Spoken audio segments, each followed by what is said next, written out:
నమస్కారం. ఈరోజు మరొక ఇంట్రెస్టింగ్ టాపిక్ తీసుకొచ్చాను. అది ఏంటంటే భూదేవి కథ.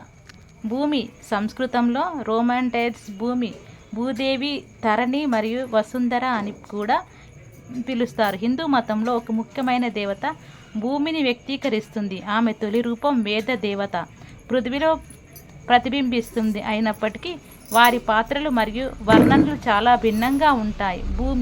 భూమి దేవత ఇతర పేర్లు భూదేవి, వారాహి, వసుంధర, పృథ్వీ, విశ్వంబరి, ధరణి.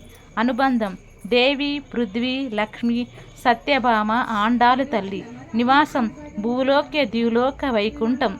మంత్రం ఓం వసుంధరాయ విద్మహే భూతదత్య ధీమహి తన్నో భీమి ప్రచోదయాత్.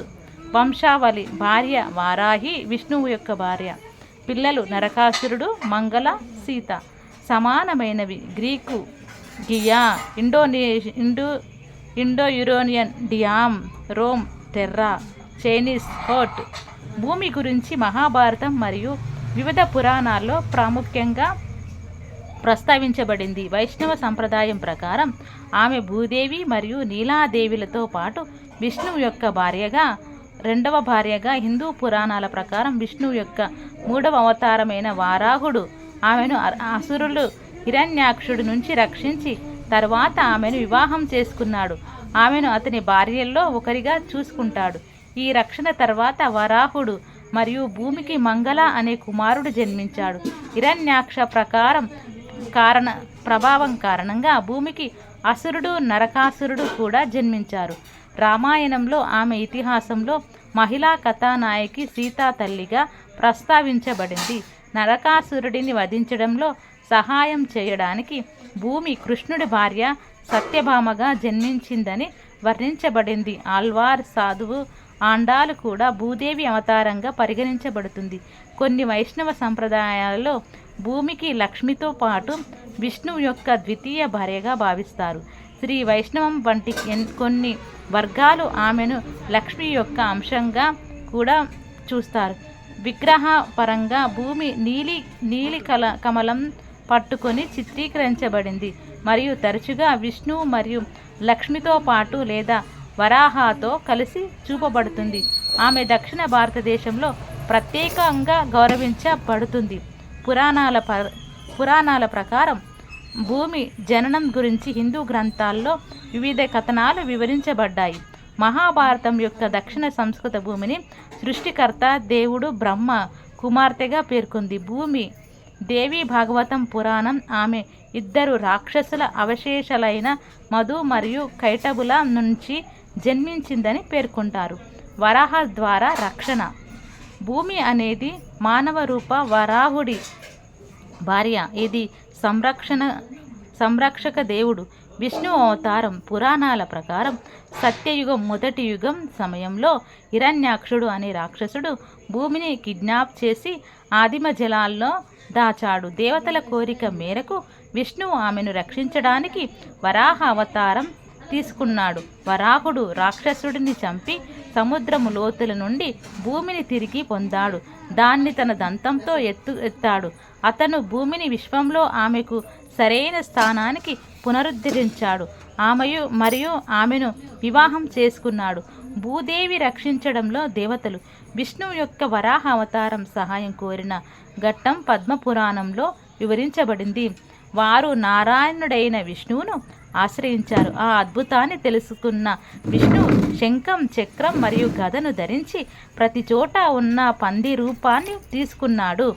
ప్రారంభం, మధ్య లేదా ముగింపు లేదు. అన్ని వైపులా చేతులు మరియు కాళ్ళు కలిగి పెద్ద కోరలు మరియు చేతులు కలిగి ఉన్న సర్వోన్నత ప్రభు ఒక కోరతో రాక్షసుడిని కొట్టాడు. తిథి యొక్క నీచ కుమారుడు తన భారీ శరీరంలో కొట్టబడి మరణించాడు. భూమి రాక్షసుడి తల నుండి పడిపోవడం చూసి దానిని తన కోరలతో ఎత్తి మునుపటిలాగే శేషుని తలపై ఉంచి తాబేలు రూపాన్ని తీసుకున్నాడు. పంది రూపంలో ఉన్న గొప్ప విష్ణువును చూసి అందరూ దేవతలు మరియు ఋషులు తమ శరీరాలతో భక్తితో వంగి ఆయనకు నమస్కరించారు మరియు స్తుతించారు. పద్మపురాణం ప్రకారం భూమికి మొదటి జన్మ నరకాసురుడు. నరకాసురుడి జననం గురించి 2 కథలు ఉన్నాయి. మొదటి కథలో అతను భూమి మరియు వరాహుల మొదటి కుమారుడు. భూమి వరాహుడిని కొడుకు కోసం అభ్యర్థించినప్పుడు అతను జన్మించాడు. తర్వాత నరకాసురుడు తన తల్లి మాత్రమే తనను చంపగలదని వరం పొందాడని తపస్సు చేశాడు. రెండవ కథలో నరకాసురుడి తండ్రి హిరణ్యాక్షుడు మరియు హిరణ్యాక్షుడి కొమ్ములు భూమిని తాకినప్పుడు అతను జన్మించాడు. వైష్ణవ సంప్రదాయం ప్రకారం మంగళుడు వరాహుడు మరియు భూమి దంపతుల కుమారుడు. రాముడు భార్య సీత భూమి నుండి ఉద్భవించింది. తర్వాత మిథిలారాజు జనకరాజు ఆమెను దత్తత తీసుకున్నాడు. సీత స్వస్థలమైన మిథులలో ఒకప్పుడు కరువు ఉందని కథ చెబుతుంది. సీతకు కాబోయే తండ్రి జనకుడు భూమిని దున్నుతున్నాడు. తన నాగలి కింద అతను ఒక ఆడ శిశువు సీతను కనుకొన్నాడు. భూమిపై వర్షం కురిసింది మరియు జనకుడు మరియు అతని భార్య ఆ అమ్మాయిని దత్తత తీసుకోవాలని నిర్ణయించుకున్నారు. సీత భూమి నుండి జన్మించినందున ఆమెను భూమిజ అని కూడా పిలుస్తారు. ప్రహ్లాదుని రక్షించడం. హిరణ్యకశిపుడి కుమారుడు ప్రహ్లాదుడు విష్ణు భక్తుడు. తండ్రికి కొడుకు. విష్ణు భక్తి నచ్చలేదు. ప్రహ్లాదుడికి అనేక విధాలుగా శిక్షించాడు. ఒకసారి అతను ప్రహ్లాదుడితో ఎత్తైన భవనంపై నుండి కింద పడేశాడు. ఆ సమయంలో భూమి అక్కడ కనిపించి అతన్ని తన చేతుల్లోకి తీసుకుంది. భూమి పాలు పెతికే ప్రక్రియ. భూమి గురించి చాలా చెప్పబడిన ఇతిహాసాల్లో ఒకటి ప్రపంచ చక్రవర్తి పృథువుతో ఆమె ఎపిసోడ్. భూమి తన వృక్ష సంపదను చాలా వరకు సంహరించుకున్నందున తన ప్రజలు ఆకలితో ఉన్నారని పృథ్వీ విన్నప్పుడు అతను ఆవు రూపంలో ఆమెను వెంబడిస్తాడు. ఆమె తనను తాను సంరక్షించుకోవడానికి జీవులకు మరోసారి ఆహారం ఇవ్వడానికి తనను తాను పాలు పితకడానికి అనుమతిస్తుంది. బ్రాహ్మణ ఋషులు ధైర్యం, శౌర్యం, జ్ఞానం మరియు శారీరక ఆరోగ్యం వంటి లక్షణాలు భూమి నుండి పాలు పితికినట్లు చెప్పబడ్డాయి మరియు జంతువులను వర్ణించే సద్గుణాలు మరియు సత్యాలు కూడా ఆమెకు ఆపాదించబడ్డాయి. ఇది విన్న పృథువు కోపంగా తన విల్లు అజగావను తీసుకొని అనేక బాణాలు తీసుకొని భూమి దేవతను వెతుక్కుంటూ వెళ్ళాడు. ఆ దేవత భయపడి ఆవు రూపాన్ని ధరించింది, పారిపోయింది. ఆమె అన్ని లోకాలకు వెళ్ళింది. కానీ పృథువు తన విల్లు మరియు బాణాలతో ప్రతి చోట ఆమెను అనుసరించాడు. చివరికి అంత పరాక్రమవంతుడైన రాజు భూమిదేవి బాణాల నుండి తప్పించుకోవాలనే కోరికతో అతని వద్దకు వెళ్ళి భయంతో వణుకుతూ, ఓ రాజా, స్త్రీవాదం, స్త్రీని చంపడం చేసే గొప్ప పాపం. అయినా నన్ను చంపడానికి నువ్వు ఎందుకు ఇంత నిరంతర ప్రయత్నం చేస్తున్నావు అని రాజా బదులిచ్చాడు. దుష్టులను చంపడంలో పాపం లేదని దేవత అడిగింది. భూమి నాశనమైతే ప్రజలకు ఆశ్రయం ఏమిటని అడిగింది. రాజు తన యోగ శక్తితో తన ప్రజలను రక్షిస్తానని చెప్పాడు. భూమిదేవి భయపడి, ఓ రాజా, నేను నాశనం చేసినవన్నీ నీకు తిరిగి పాల రూపంలో ఇస్తాను. కాబట్టి నువ్వు ఎంత మంచివాడివైనా ప్రజల సంక్షేమం పట్ల నీకు నిజంగా ఆసక్తి ఉంటే నాకు పాలు పితికే అవకాశం ఇస్తాను. నీకు కావలసినన్ని తిరిగి తీసుకోవచ్చు. ఒక దూడను తీసుకురండి అని అంది. తర్వాత సత్యభామ అవతారం. భూమి తన కొడుకు నరకాసురుడిని చంపడానికి మానవ అవతారం ఎత్తిందని శాస్త్రాలు చెబుతున్నాయి. పురాణాల ప్రకారం తాను కోరుకున్న వరం పొందిన తరువాత నరకాసురుడు అహంకారంతో మత్తులో మునిగిపోయాడు. అతను స్త్రీలను బంధించడం ప్రారంభించాడు. బలవంతంగా వారిని తన భార్యలుగా చేసుకున్నాడు. దాదాపు 16,000 మంది స్త్రీలను బంధించాడు. ఇంద్రుడి నుండి స్వర్గాన్ని తన భార్యలుగా చేసుకున్నాడు. మరియు అతని వరం కారణంగా ఏ దేవత కూడా అతన్ని ఓడించలేకపోయింది. నరకాసురుడు ఇంద్రుడి తల్లి అతిథి చెవి పోగులను కూడా తీసుకొని తన తల్లి భూమికి ఇచ్చాడు. భూమిని దేవతలు తన కొడుకును చంపమని కోరారు. ఆమె సత్రాజిత్తు కుమార్తె సత్యభామగా భూమిపై కనిపించింది. సత్యభామ కృష్ణుడిని వివాహం చేసుకుంది మరియు ఆ జంట నరకాసురుడిపై యుద్ధం చేశారు. చివరికి ఆమె తన భర్త సుదర్శన చక్రంతో రెండో వ్యక్తి శిరచ్ఛేదం చేసింది. తద్వారా అసురుడిని అతని తల్లి మాత్రమే చంపగలదనే ప్రవచనం నెరవేరింది. తర్వాత వచ్చేసి ఆండాలు అవతారం. దక్షిణ భారతదేశంలోని ఏకైక మహిళ ఆండాలు సన్యాసి. ఆండాలు భూమి దేవి అవతారంగా పరిగణించబడుతుంది. ఆమె 8వ శతాబ్దంలో క్రియాశీలకంగా ఉండేదని నమ్ముతారు. ఆండాలు శ్రీవల్లిపుత్తూరులో పెరియాళ్వార్ చేత పెరిగారు.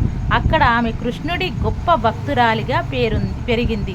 సాహిత్య మరియు మతపరమైన సంప్రదాయం ప్రకారం పెరియాళ్వార్ విష్ణువు యొక్క గొప్ప భక్తుడు మరియు అతను ప్రతిరోజు విష్ణువుకు దండలు వేసేవాడు.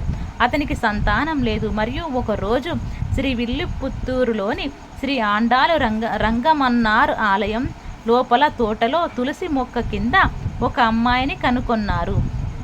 ఈ బిడ్డ స్వయంగా భూదేవి యొక్క అభివ్యక్తి అని నమ్ముతారు. అతను ఆ బిడ్డకు గోతై అనే పేరు పెట్టాడు. ఆమె కృష్ణుడి భక్తురాలిగా పెరిగింది. ఆలయ ప్రధాన దేవతలకు అంకితం చేసే ముందు ఆమె ఆ దండను ధరించిందని నమ్ముతారు. ఆ అమ్మాయి కోతైకి ఆండాలు అనే పేరు పెట్టారు మరియు ఆమెను చూడకోడుతా సుందర్కోడి అని పిలుస్తారు. అంటే విష్ణువుకు తన దండను ధరించి ఇచ్చిన స్త్రీ. పెరియాళ్వార్ ఆండాలను శ్రీరంగంలోని రంగనాథస్వామి ఆలయానికి తీసుకువెళ్తారు. అక్కడ ఆమె విష్ణువుతో తన భార్యగా తిరిగి కలిసింది. ఆండాలు పెరియాళ్వార్ ప్రేమ మరియు భక్తి వాతావరణంలో పెంచారు. ఆమె అందమైన కన్యగా ఎదిగే కొద్దీ దేవుని పట్ల ఆమెకున్న మక్కువ ఎంతగా పెరిగిందంటే ఆమె దేవుడిని మాత్రమే వివాహం చేసుకోవాలని నిర్ణయించుకుంది. శ్రీరంగంలోని విష్ణువు రంగనాథుడికి భూదేవిని ఆండాలుగా వివాహం చేసుకున్నాడు. ఆండాలు 2 గొప్ప తమిళ రచనలు తిరుప్పావై మరియు నాచియార్ తిరుమూలికి ఖ్యాతి పొందారు. వీటిని ఇప్పటికీ మార్గాలి శీతకాల పండుగ సమయంలో భక్తులు పఠిస్తారు. ఇదండి ఈరోజు నేను భూదేవికి సంబంధించిన కథ మీకు షేర్ చేసుకున్నాను. ఆ భూదేవి అనుగ్రహంతో మీకు సర్వశుభాలు కలగాలని మనస్ఫూర్తిగా కోరుకుంటూ అందరికీ మరోసారి థ్యాంక్ యూ సో మచ్.